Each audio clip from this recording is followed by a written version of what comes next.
I had graduated from high school and found out that I was pregnant. At that point, it was having to explain to my parents that I messed up.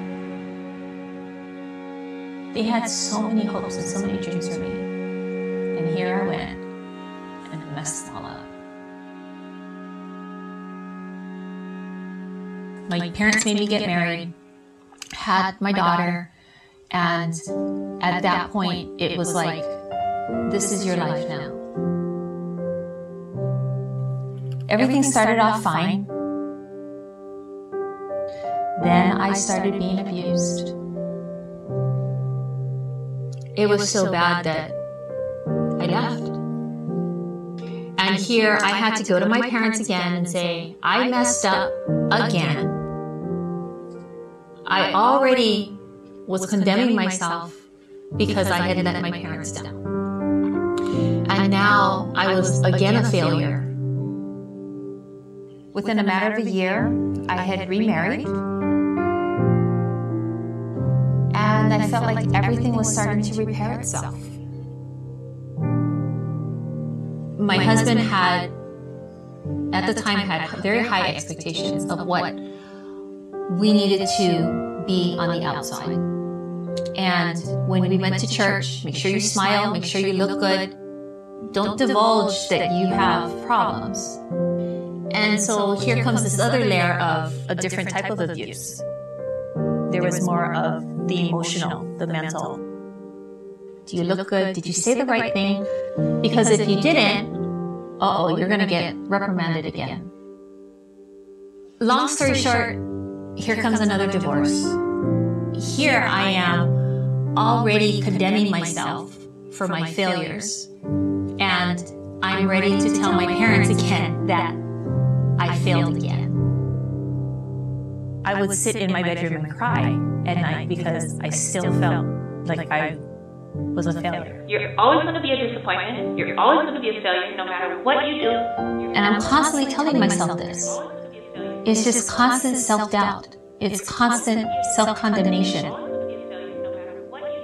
It's constant fear that if I were to do this again, don't do it again, because it's not going to work. It's just not. You are not made to succeed.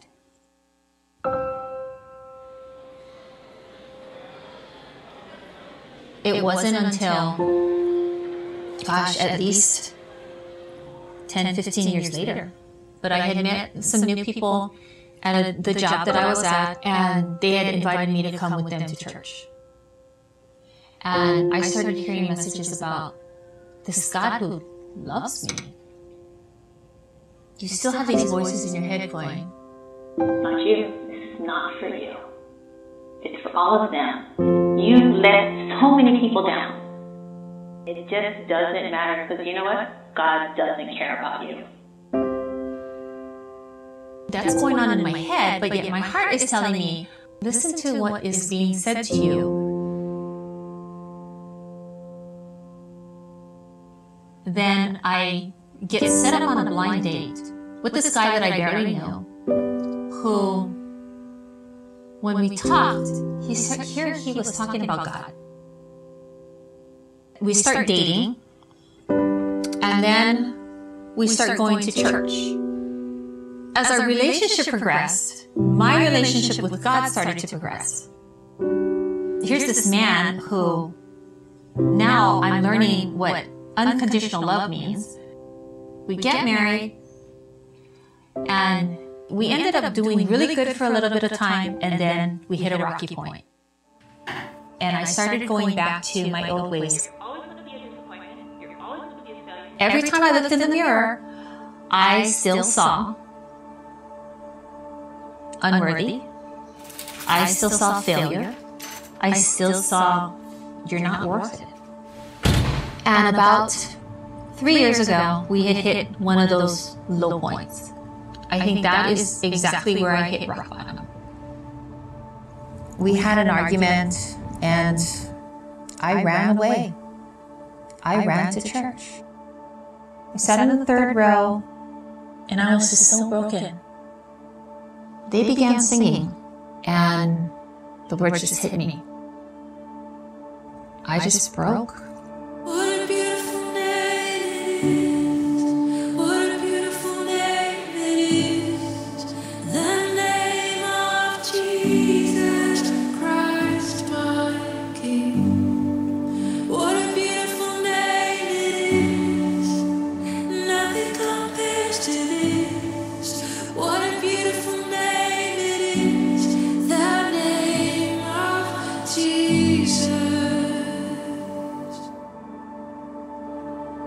And that's when it became real. That's when I saw how valuable I was. I finally was starting to feel like I was worth something. And that started my journey to today. And it just started me to really want to discover the woman and the wife, the mother, the daughter that God created me to be. In order for things to have stuck in my head, I needed to write them down and post it. And so when I'm like going through stuff, now instead of looking in the mirror and telling myself all these things, I'll look at my board and go, oh yeah, that's right.